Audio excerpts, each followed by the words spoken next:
Monica, and I am brand new to the old-time ensemble. This is my first time with it.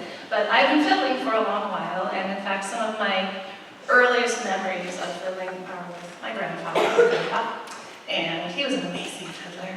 And he was always, our whole family growing up was musical. Every family gathering, whether it would be just a Sunday night dinner or Christmas, were just chaotic and musical and wonderful, and it was great. And my grandpa would always sit down and get on his fiddle, and I can distinctly remember, I can close my eyes and I'm there in my living room of the home I grew up in, and he would get out his fiddle and start getting it all ready, and I was waiting, and he would have his lap, and that was my cue, and I got to climb up in his lap.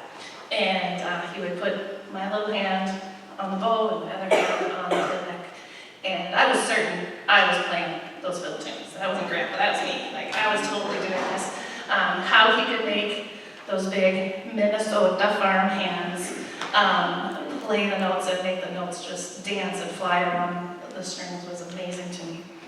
But he could also play the most sweet, melancholy, almost sounds, and that is what became known in my family as Grandpa's Waltz. It was many years later before I realized it even had a name. It was called the Westphalia Waltz, apparently. It is not Grandpa's Waltz.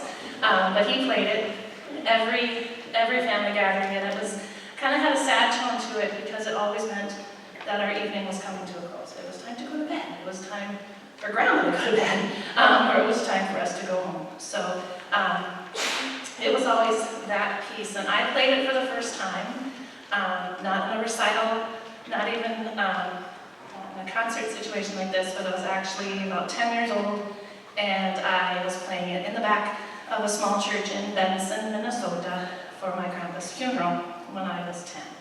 So ever since then, I've been the one to play that song to close out our time with our family. So I feel like the old-time ensemble has kind of become a family, and so it has a lot of meaning, and I'm glad I get to play it for you tonight, so thank you, Dr. Ivy, for letting me play. So if you'd like to close your eyes and be in your own grandpa's lap, or if you would like to waltz along with to my grandpa's waltz, otherwise known as Westphalia.